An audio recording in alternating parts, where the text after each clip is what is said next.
going to tell you a story of a collaboration between Unbox Research and a music recommendations company.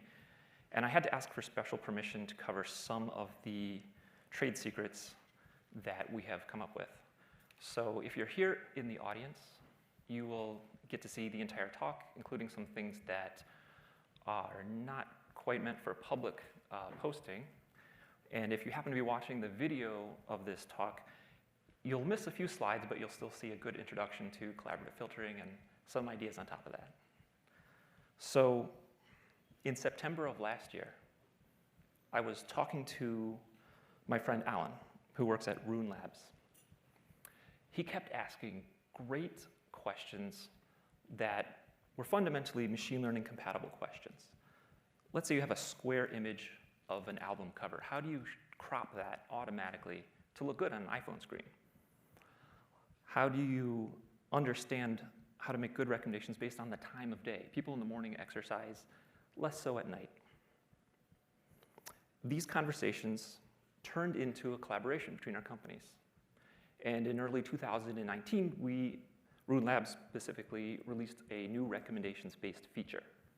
And over the next 2 quarters, they added 50% more users to their product, which is a huge growth. Whenever they add a feature, they notice some increase in the number of users. This feature release stood out to them because they had 25% less churn rate, 35% increase in their conversion rate. And they hadn't seen numbers like this at previous feature releases. That was a huge win. So I'm going to make some slides that I hope make sense to people without a Ph.D. in machine learning. But they are going to be technical enough so that if you're an engineer, you can implement them. A quick introduction to the math behind collaborative filtering. So the high-level idea behind collaborative filtering is to find users that are similar to each other and make the recommendations from one user to another and be mathy about it. So this is an algorithm. It has an input, which is a table of ratings, known ratings, which is the ratings matrix R on the left here. Most of this matrix is unknown. Most users have not listened to most music, so you don't know if they'll like it or if they won't like it. We don't want to make any assumptions. And often, most of this information is implicit. People don't usually click a thumbs up or thumbs down. Sometimes they do, but most of the data you have is going to be, did they read this article, this web page? Did they watch this movie, this show? Did they buy this product?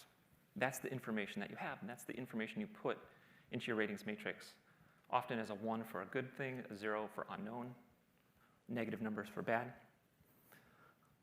The output of collaborative filtering is a set of 2 smaller matrices, user matrix U, item matrix V, and essentially each user has a vector, a row in this matrix, which summarizes the tastes of this particular user. So let's look at a particular row in the user matrix to get a sense for what the output tells us. How do we use the output of this algorithm? So each row in this matrix is a list of numbers. Let's say we have Liam, an example user, represented by these numbers. And we'll look at a particular column in the item matrix. This is also a list of numbers. Let's say it's the song Paint It Black. And we're going to ask the question, will Liam like this song? Now, to sort of understand the relationship between the matrices, I'm going to show that the rows in the user matrix correspond to users, similar to the rows in the ratings matrix.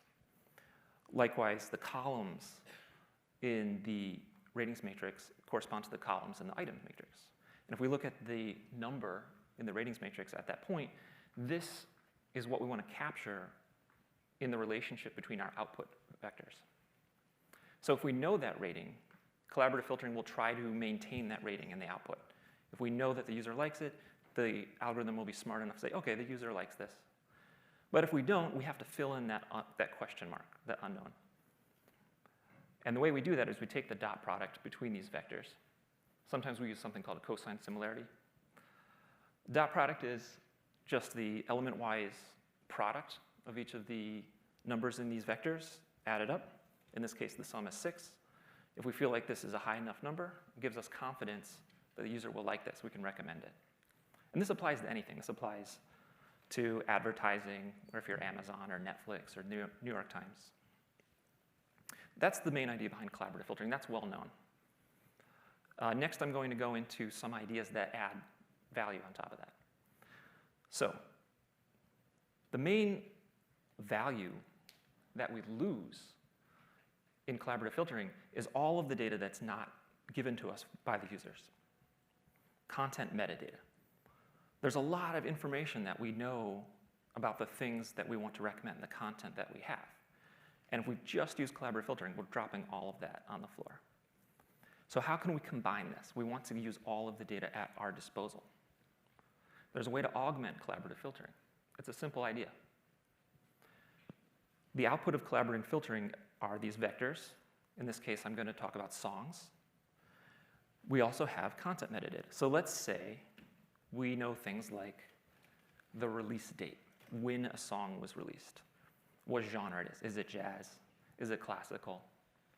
We understand where it came from. British music is a little bit different from the US music. What we can do is vectorize all of that information. There are a slew of techniques that allow us to take free-form text, missing information, even noisy data, and turn that into a list of numbers such that the dot product of this vectorized information still corresponds to semantic similarity between our content. We can simply concatenate our collaborative filtering vectors with vectorized content metadata.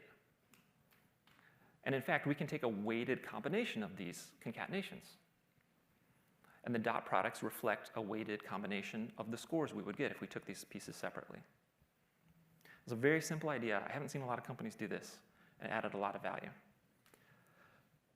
Next, I'm going to go into a zone of sensitive material. So edit this out.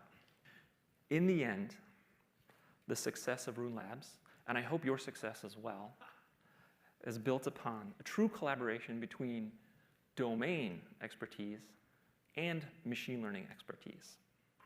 So here's an example of something that was very easy for the music experts at Roon Labs to understand, but would have been very challenging for an algorithm to notice if it wasn't looking for it. Don't play holiday music in June. It turns out people really don't like that.